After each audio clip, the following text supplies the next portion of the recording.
तो आज हम आपको लड्डू गोपाल का एक बहुत ही सुंदर चमत्कार बताते हैं। बहुत से भक्त लड्डू गोपाल जी की सेवा करना चाहते हैं, लेकिन किसी न किसी वजह से कर नहीं पाते। उन्हें हम ये कहना चाहते हैं कि प्रेम से, मन से, भाव से ठाकुर जी से उनकी सेवा मांगते रहो, वो एक दिन जरूर देंगे। आज इस सत्य घटना में आप सभी को इस बात का प्रमाण मिल जाएगा कि कैसे लड्डू गोपाल जी अपनी सेवा देते हैं। इस सत्य घटना का अनुभव हुआ हीरा व्यापारी श्री गोपाल दास जी को, और इस घटना ने उनका जीवन बदल दिया। इस समय श्री गोपाल दास जी इस दुनिया में नहीं है। कुछ सालों पहले ही उनका स्वर्गवास हो गया, पर इस घटना ने उनका पूरा जीवन बदल दिया था। वो जब भी इस घटना को याद करते थे, उनकी आंखें हमेशा नम हो जाती थी। गोपाल दास जी ने हीरों का व्यापार अभी 15-20 सालों से शुरू किया था। उससे पहले उनका सोने और हीरे के जवाहरात बनाने और बेचने का उनकी दुकान के गहने दूर दूर तक मशहूर थे। लोग दूसरे शहरों से भी उनकी दुकान से गहने लेने और बनवाने आते थे, क्योंकि गुजरात के एक से एक उम्दा कारीगर सिर्फ उनके पास ही काम करते थे। उनकी दुकान के गहनों में बहुत ही सुंदर मीनाकारी होती थी, जो कहीं नहीं मिलती थी। उनकी दुकान के गहने जो देख ले बस देखता ही रह जाता था। गोपाल दास जी कृष्ण प्रेमी और बहुत शांत और सरल स्वभाव वाले व्यक्ति थे। उनका पारिवारिक जीवन भी वैसा ही था। उनके माँ बाबूजी तो बहुत समय पहले ही परलोक सिधार चुके थे। उनके परिवार में उनकी सुशील सुंदर पत्नी और 2 आज्ञाकारी पुत्र थे। यही उनका संसार था। श्री द्वारकाधीश जी के वो बड़े भक्त थे। एक दिन उनका एक मित्र अपनी पत्नी के साथ उनकी दुकान पर आया। उसे देखकर गोपाल दास जी बहुत खुश हो गए। उन्होंने खड़े होकर अपने मित्र का स्वागत भी किया। उनके मित्र की पत्नी के हाथ में एक बड़े साइज की बहुत ही सुंदर लड्डू गोपाल की मूर्ति थी। गोपाल जी उनकी गोद में बैठे हुए छोटे बच्चे के जैसे लग रहे थे। वो इतने सुंदर लग रहे थे कि अभी बोल पड़ेंगे। मुस्कान ऐसी कि चेहरे से नजर ही नहीं हट रही थी। गोपाल दास जी उन्हें अपने साथ दुकान के अंदर लेकर गए, वहां बिठाया और हालचाल पूछा तो उनका मित्र बोला, अभी हम सीधा वृंदावन से बिहारी जी के दर्शन करके वापस ही लौट रहे हैं। रास्ते में तुम्हारी बातचीत हो रही थी, तुम्हारी चर्चा चल रही थी, तुम्हारी याद आ गई, इसलिए सोचा चलो रास्ते में तुमसे मिलते हुए चलते हैं, प्रसाद भी दे देंगे। अब ये सुनकर गोपाल दास जी तो बहुत खुश हुए, क्योंकि उनको बिहारी जी का प्रसाद जो मिल रहा था। वो अपने मित्र से बोले, यार ये गोपाल जी तो बहुत सुंदर हैं, पर तुम्हारे घर में तो भाभी जी पहले से गोपाल जी की सेवा कर रही है ना, फिर ये दूसरे किस लिए? तो उनके मित्र बोले, भैया इनके मिलने की कहानी सुनोगे तो आश्चर्य में पड़ जाओगे। हमारे घर में गोपाल जी हैं, जिन्हें हम अपनी माता जी के पास छोड़कर वृंदावन गए थे। हम बिहारी जी के मंदिर के पास ही गोस्वामी जी के आश्रम में रुके हुए थे। हम पहले बिहारी जी गए, वहां प्रसाद लिया और तब हमें ये दिखे। जब हमने इन्हें देखा तो ऐसा लगा जैसे ये कह रहे थे कि मुझे अपने साथ ले चलो, पर हमने यही सोचा कि गोपाल जी तो घर पर पहले से हैं, इसलिए हमने इन्हें नहीं लिया। 3 दिन हम वहां रुके और ये हमें रोज दिखते थे, और हर बार यही लगता था जैसे कह रहे हो कि मुझे साथ ले चलो, पर हम यही सोचते थे कि गोपाल जी तो घर पर हैं ही, दूसरे का क्या करेंगे। जिस दिन शाम की वापसी की टिकट थी, उस दिन भी हमने सुबह इन्हें देखा, और हमें फिर ऐसा ही लग रहा था जैसे ये कह रहे हैं मेरे बिना वृंदावन से जा नहीं पाओगे। हमने फिर इनकी बात अनसुनी की, सबके लिए प्रसाद खरीदा और वापसी की तैयारी कर ली। शाम की वापसी की टिकट थी, समय से हम स्टेशन पहुंच गए, लेकिन फिर भी ट्रेन निकल गई। हमारे पास कोई और रास्ता नहीं था, इसलिए हम अगले दिन की वापसी की टिकट लेकर वापस वृंदावन आ गए, क्योंकि मथुरा में तो हम क्या ही करते। और फिर हमारे मन में विचार था कि चलो एक बार और बिहारी जी के दर्शन कर लेंगे। जब हम वापस वृंदावन पहुंचे तो फिर से ये गोपाल जी हमें दिखे, और इस बार वो गुस्से में दिख रहे थे और बोल रहे थे कि साथ ले चलो वरना फिर से ट्रेन छूट जाएगी। और भैया मजे की बात सुनो, हम दोनों को हर बार एक सा ही एहसास हो रहा था, पर फिर भी हम इनकी बात अनसुनी कर रहे थे। आखिर में हमारी श्रीमती जी ने हमें अपने दिल का हाल बताया, और ये सुनकर मेरे रोंगटे खड़े हो गए, क्योंकि इनकी हर एक बात ऐसी थी जो मैंने खुद अनुभव की थी। इसलिए फिर विचार करके हमने इन्हें ले ही लिया। अब अपने मित्र की बात सुनके गोपाल दास जी तो बड़े ही प्रसन्न हो गए और बोले, जय हो जय हो। इनको जिसको भी अपनी सेवा देनी होती है, जिससे अपनी सेवा करवानी होती है, वो करवा भी लेते हैं। अब दोनों मित्र आपस में बैठकर बातें कर रहे थे, बढ़िया बातचीत चल रही थी, चाय नाश्ता कर रहे थे। तभी गोपाल दास जी का कारीगर एक सोने और हीरे से जड़ा हुआ बहुत सुंदर हार लेकर गोपाल दास जी को दिखाने के लिए आया। गोपाल दास जी हार की कारीगरी देख रहे थे। वो अपने मित्र से बोले, ये हार द्वारकाधीश जी के लिए बनवाया है, हार गले में कैसा लगेगा ये देखने के लिए गोपाल दास जी ने वो हार उन लड्डू गोपाल जी के गले में डाल दिया और अपने मित्र को कहने लगे, देखो तो सही इस हार की शोभा लड्डू गोपाल के गले में पड़ने से कितनी बढ़ गई है। सभी उन्हें देख रहे थे और मोहित हो रहे थे। सच में हार बहुत सुंदर लग रहा था। फिर कुछ इधर उधर की बातचीत होने लगी। तभी अचानक से गोपाल दास जी की दुकान में शॉर्ट सर्किट हो गया, बिजली चली गई और मीटर में आग लग गई। सभी लोग घबरा गए, एकदम हड़कंप सा मच गया। दुकान में आग बुझाने वाले यंत्र थे, उससे मीटर की आग बुझाई गई। धीरे धीरे सब शांत हुआ, लेकिन सब बड़े परेशान हो गए थे। फायर ब्रिगेड वालों को बुलाया गया। गोपाल दास जी ने बिजली विभाग वालों को भी फोन किया। अब इतनी हड़बड़ी हो रही थी तो उनके मित्र ने उनसे विदा लेना उचित समझा, क्योंकि दुकान में बहुत अंधेरा भी हो गया था। उनके मित्र और उनकी पत्नी ने अपने घर वापसी के लिए टैक्सी कर ली। वे दोनों इस घटना से बहुत डर भी गए थे। वो सीधा अपने घर के एरिया में पहुंचे तो वहां पर एक नई मुसीबत थी। गलियों में सीवर डल रहा था, खुदाई हो रही थी। अब टैक्सी वाला बोला, बाबूजी, गाड़ी तो गली में नहीं जा पाएगी। वो बाहर रोड पर ही उतर गए। सोचा घर तक पैदल चल लेंगे या हाथ गाड़ी या साइकिल रिक्शा ले लेंगे, क्योंकि सफर का सामान उनके पास था। जब वो लोग टैक्सी से उतरे तो गलती से लड्डू गोपाल जी की जो टोकरी थी वो उसी टैक्सी में रह गई, क्योंकि उन्होंने टोकरी में गोपाल जी को बिठाकर फ्रंट सीट पर बिठा दिया था और वो दोनों पीछे बैठे हुए थे। अब जो टैक्सी वाला था वो एक गरीब आदमी था। उसका नाम हीरा था। जब उसने उस टोकरी को देखा तो उसको भी अपनी भूल का एहसास हुआ कि सवारी तो अपना कुछ सामान यहीं छोड़ गई है। वो वापस उसी जगह पर आया जहां उसने सवारी छोड़ी थी, पर वो लोग उसे नहीं मिले। उसने इधर उधर पूछा भी, पर किसी को कोई आइडिया नहीं था कि वो लोग कौन थे, क्योंकि वो लोग तो बाहर मेन रोड पर सड़क पर ही उतर गए थे और घर शायद अंदर किसी गली में था। हीरा ने यहाँ वहां गलियों में बहुत ढूंढा, पर उसे वो नहीं मिले। हीरा ने टोकरी खोलकर देखी तो उसमें लड्डू गोपाल जी थे। उसको कुछ समझ नहीं आ रहा था कि अब वो करे तो क्या करे। उसके पास कोई हल ही नहीं था। हीरा राजकोट का रहने वाला था और आज उसे अपने घर वापस जाना था। उसने सोचा कि अगर वो ये टोकरी पुलिस को दे देगा तो वो इसका कुछ भी नहीं करेंगे, कोई इसकी देखभाल नहीं करेगा। इसीलिए वो टोकरी लेकर अपने घर ही पहुंच गया। वहां उसकी पत्नी सुनीता थी। जब हीरा अपनी पत्नी से मिला और सुनीता ने हीरा के हाथ में टोकरी देखी तो पूछा, ये क्या है? हीरा ने टोकरी सुनीता को दे दी। सुनीता ने टोकरी खोली तो हैरानी रह गई।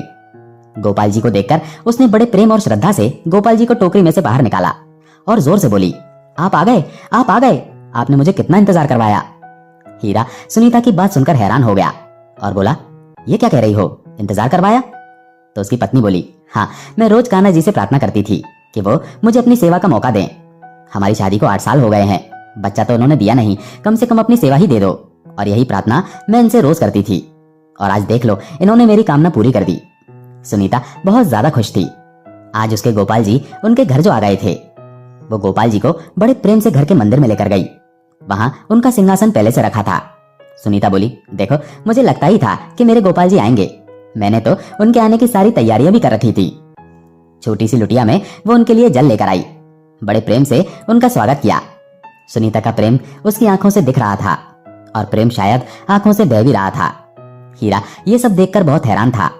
उसकी पत्नी तो जैसे बावरी सी हो गई थी। वो गोपाल जी से बातें कर रही थी, उन्हें कनुआ बुला रही थी। अरे कनुआ, मैया के पास आने में इतनी देर क्यों की? लल्ला, पर चल, अब तू आ ही गया है, यही बहुत है। पर अब कभी मुझसे दूर मत जाइयो। उसने अपने कनुआ के लिए बढ़िया भोजन भी बनाया और अपने हाथों से खिलाया। हीरा सुनीता की ये खुशी देखकर आश्चर्य में तो था, पर उसे बहुत अच्छा भी लग रहा था। अब इसे विधि का विधान ही कहेंगे कि लड्डू गोपाल जी वृंदावन से गोपाल दास जी के मित्र के पास आए। मित्र से गोपाल दास जी ने देखा और वहां से ये टैक्सी में कैसे चलकर सुनीता के पास आ गए। उधर गोपाल दास जी की दुकान पर जब सब सही हो गया, बिजली वगैरह सब आ गई, फिर उन्हें वो हार याद आया जो उन्होंने मित्र के लड्डू गोपाल जी को पहनाया था। अब उन्होंने उसी समय अपने मित्र को फोन किया तो मित्र ने गोपाल दास जी की दुकान में सही सलामती वगैरह का सब हालचाल पूछा। गोपाल दास जी ने बोला, हाँ भाई, अब तो सब सही हो गया। बातचीत हो गई, फिर उन्होंने बोला, यार गलती से द्वारकाधीश जी को अर्पित करने वाला हार तुम्हारे लड्डू गोपाल जी के गले में ही रह गया है। तो उस समय उनके मित्र बोले, यार क्या बताऊं, वो माखन चोर और चित चोर हार सहित खुद ही चोरी हो गए हैं। मैं तो खुद इतना परेशान हूं। अब उनकी बात सुनकर गोपाल दास जी भी परेशान हो गए और सोचने लगे कि कीमती हार उनके गले में था, शायद इसी चक्कर में किसी ने लड्डू गोपाल जी को ही चुरा लिया। पर अब तो कुछ नहीं किया जा सकता था। पुलिस में रिपोर्ट करवाते भी तो क्या रिपोर्ट लिखवाते? टैक्सी का तो कोई नंबर वगैरह था ही नहीं। घबराहट और परेशानी में उन्होंने टैक्सी वाला जो था उसको भी ठीक से देखा नहीं था। अब ये बात तो वहीं खत्म हो गई। उधर हीरा और सुनीता दिन रात ठाकुर जी की सेवा करते। अब हीरा स्थायी तौर पर सुनीता के साथ राजकोट में ही रहने लग गया और वो ठाकुर जी की ऐसे सेवा करते, बिल्कुल अपने बेटे जैसे। सुनीता तो रात में उठ उठकर गोपाल जी को देखती, कहीं उन्हें कोई परेशानी तो नहीं है, कहीं उन्हें ठंड तो नहीं लग रही, रात में पानी तो नहीं पीना है। अब दोनों का जीवन कान्हा जी के आने से बहुत खुशहाल हो गया। ठाकुर जी की लीला कोई नहीं जानता, वो कब क्या कैसे करते हैं कोई नहीं समझ सकता। कैसे सुनीता की इच्छा पूरी करने के लिए वो खुद वृंदावन से आ गए और वो भी दूसरे शहर से अमन से आ गए, और वो भी दूसरे शहर से। वो कहते हैं ना, जैसे भगवान सेवा देना चाहते हैं उसके लिए वो कोई ना कोई जरिया बना देते हैं और दे ही देते हैं। भक्तों की समय समय पर परीक्षा भी लेते रहते हैं, और शायद कुछ परीक्षा उन्हें गोपाल दास जी की भी लेनी थी। अब एक दिन गोपाल दास जी व्यापार के सिलसिले में राजकोट में आए। राजकोट स्टेशन पर जब उन्होंने टैक्सी ली तो संयोग से वो हीरा की टैक्सी थी। वो तो हीरा को पहचानते नहीं थे, ना ही हीरा उनको जानता था। उन्होंने पूरे दिन के लिए हीरा की टैक्सी बुक कर ली थी। अब हीरा जहां जहां उन्हें काम था वहां वहां ले जा रहा था, पर उस दिन बहुत तेज बारिश होने लग गई। वो वहां पहुंच ही नहीं पाए जहां उन्हें पहुंचना था। शहर में पिछले दिन से ही लगातार बारिश की वजह से बहुत जगह पानी भर चुका था। अब हीरा की टैक्सी में गोपाल दास जी फंस चुके थे। भयंकर जाम लगा हुआ था। चारों तरफ टैक्सी में बैठे बैठे ही सुबह से शाम हो गई थी। हीरा ने देखा कि गोपाल दास जी इतना परेशान हो रहे हैं, तो उसने गोपाल दास जी को बोला, बाबूजी, मुझे लगता है बारिश तो रुकने वाली नहीं है। सारे शहर में पानी भरा हुआ है, आप अपनी मंजिल तक नहीं पहुंच पाओगे और ना ही कहीं और रुक पाओगे। अगर आपको ठीक लगता है तो मेरा घर पास ही में है, अगर आप चाहो तो मेरे घर पर रुक सकते हो। अब दोस्तों देखो, ये कलयुग ऐसा है कि कोई अच्छी बात भी कहता है ना तो हमें समझ में नहीं आती। गोपाल दास जी के पास बहुत सारे सोने और हीरे के गहने वगैरह थे, पैसे वगैरह थे, और वो अनजान टैक्सी वाले के साथ जाने के लिए झिझक रहे थे, बहुत घबरा रहे थे। वो बोले, ना भैया ना, तू मुझे होटल ही छोड़ दे। तो हीरा बोला, बाबूजी, आपका होटल शहर के बीच में है और इस समय हम शहर के बॉर्डर पर हैं। चारों तरफ भयंकर पानी भरा हुआ है, जाम लगा हुआ है, मुझे नहीं लगता हम आपके होटल तक पहुंच सकते हैं। अब गोपाल दास जी के पास कोई और चारा तो था नहीं, इसीलिए वो हीरा के घर जाने के लिए ही मान गए। घर पहुंचते ही हीरा ने सुनीता को आवाज दी और कहा, देखो मेहमान घर में आए हैं। उनके घर में वैसे तो कोई आता ही नहीं था, तो इसलिए सुनीता भी थोड़ा सा आश्चर्यचकित हो गई। हीरा ने सुनीता को बोला, मेहमान के लिए बढ़िया खाना बनाओ। अब गोपाल दास जी घर के अंदर आए। उन्होंने देखा हीरा का घर बहुत छोटा था, लेकिन बहुत सुंदर ढंग से सजा हुआ था। घर महक रहा था। गोपाल दास जी ने सुनीता को बोला, आपने घर बहुत सुंदर सजा रखा है, आप कितने लोग रहते हो? तो सुनीता बोली, बस मैं, मेरे पति और हमारा बेटा कनवा, बस हम 3 ही जन हैं, छोटा सुखी परिवार है हमारा। तो गोपाल दास जी बोले, बाहर तो बड़ी तेज बारिश हो रही है, तो आपका बेटा कहां पर है? तो सुनीता बोली, आइए आपको अपने बेटे से मिलवाऊं। और ये कहकर वो गोपाल दास जी को मंदिर की तरफ ले गई। वहां गोपाल जी की तरफ इशारा करके बोली, ये हमारा बेटा कनवा है, बहुत नटखट है, बहुत तेज है। अब गोपाल दास जी ने उन गोपाल जी को देखते ही पहचान लिया कि ये तो वही गोपाल जी हैं जो उनके मित्र वृंदावन से लेकर आए थे, और गोपाल जी के गले में अभी भी सोने का हार पड़ा हुआ था। सुनीता की खुशी और चहक देखकर गोपाल दास जी ने उस समय कुछ भी कहना ठीक नहीं समझा। वो चुपचाप वापस आकर बैठ गए। सुनीता ने कनवा को भोग लगाने के बाद गोपाल दास जी को भोजन परोसा। भोजन सादा था पर बहुत ही स्वादिष्ट था। गोपाल दास जी ने आनंद से खाना खाया। गोपाल दास जी के खाना खाने के बाद हीरा और सुनीता ने भी खाना खा लिया। उसके बाद सुनीता रसोई संभालने में लग गई। कमरे में गोपाल दास जी हीरा के साथ बैठे हुए थे। उनके मन में बड़ी उधेड़बुन चल रही थी। उन्हें हीरा चोर तो नहीं लग रहा था, अगर वो चोर होता तो हार कब का बेच चुका होता। तो यही सब बातें सोच रहे थे। फिर गोपाल दास जी ने हीरा को बोला, तुम्हारे गोपाल जी तो बहुत ही सुंदर हैं, तुम इन्हें कहां से लेकर आए हो? अब देखो, हीरा के मन में कोई छल कपट तो था नहीं, इसलिए उसने गोपाल दास जी को सारी बात सच सच बता दी। कैसे उसकी टैक्सी में कोई गोपाल जी को छोड़ गया था, कैसे गोपाल जी के आने से उसका भाग्य ही बदल गया। पूरी कहानी सुनकर गोपाल दास जी बड़े ही हैरान हो गए, क्योंकि उनके मित्र ने भी बताया था कि वृंदावन से कैसे ये गोपाल जी जबरदस्ती उनके साथ आए थे। गोपाल दास जी पूरी घटना को सोच सोचकर बड़ा हैरान थे। तब तक सुनीता भी अपना काम खत्म करके उनके पास आकर बैठ गई। थोड़ी देर बाद गोपाल दास जी ने हीरा से कहा, क्या तुम जानते हो कि जो हार तुम्हारे गोपाल जी के गले में पड़ा हुआ है उसकी कीमत क्या है? अब ये सुनकर हीरा और सुनीता बोले, जो चीज हमारे लल्ला ने पहन ली उसका कोई मूल्य हम नहीं जानते, वो तो अनमोल है। तो गोपाल दास जी बोले, फिर भी मेरी पारखी नजर कहती है कि ये बड़ा कीमती हार है, कम से कम 5 लाख का तो होगा। तो सुनीता बोली, मेरे लल्ला के सामने किसी चीज का, किसी हार का कोई मोल ही नहीं है। मेरे कनवा ने उसे पहना है, इसलिए वो कीमती तो जरूर होगा। अगर मेरा कनवा उसे उतार दे तो इसके दाम भी नहीं होंगे उसके। अब सुनीता की बात सुनकर गोपाल दास जी चुप हो गए। उन्होंने सोचा, ये हार बनवाया तो भगवान के लिए ही था, द्वारकाधीश जी ने ना सही, गोपाल जी ने धारण तो कर ही रखा है। रात को बारिश रुक गई। अगले दिन गोपाल दास जी चलने को तैयार हुए। तभी सुनीता बोली, पता नहीं कैसे पर कनवा का हार टूट गया है। अब ये सुनकर गोपाल दास जी और हीरा बड़े हैरान थे। कल रात तक तो सब सही था, फिर अचानक हार टूट कैसे गया? गोपाल दास जी ने हार देखा तो ऐसा लग रहा था जैसे किसी ने जबरदस्ती से खींचकर तोड़ा हो।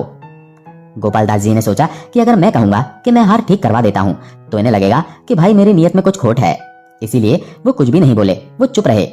हीरा ही बोला, कोई बात नहीं, हम कनवा के लिए दूसरा हार लाएंगे। फिर हीरा गोपाल दास जी को उनके होटल तक छोड़ने के लिए गया। होटल पहुंचकर गोपाल दास जी टैक्सी से उतरे और हीरा को जो टैक्सी का किराया, पैसे वगैरह थे वो दे दिए। वो हीरा को रात में अपने घर रुकने देने के लिए ज्यादा पैसे देना चाहते थे, पर हीरा ने साफ मना कर दिया। गोपाल दास जी हीरा की नेकी को देखकर पहले से ही बड़े खुश थे। उन्होंने उसे दिल से धन्यवाद दिया और अंदर जाने लगे। तभी हीरा ने उन्हें आवाज लगाई और बोला, बाबूजी, आपका एक कुछ सामान यहाँ रह गया है। गोपाल दास जी ने देखा उनके हाथ का जो छोटा बैग था वो गाड़ी में था। उन्होंने उसे ले लिया और हीरा चला गया। गोपाल दास जी होटल में अंदर आ गए। उन्होंने ऐसा महसूस किया कि उनके हाथ का बैग कुछ मोटा सा लग रहा है। गोपाल दास जी ने उसे खोलकर देखा तो उसमें 50,000 की 10 गड्डियां थीं। वो हैरान रह गए, ये गड्डी उनके बैग में कैसे आई। वो सभी बातों पर विचार करने लगे और अचानक उन्हें ऐसा लगा जैसे कान्हा जी ने ये पैसे उनके हार की कीमत के रूप में उन्हें दिए हैं। उनकी आंखों में आंसू आ गए। वो सोचने लगे, जब तक मैंने निश्चल भाव से ठाकुर जी को वो हार धारण करवाया हुआ था तब तक उन्होंने पहना हुआ था।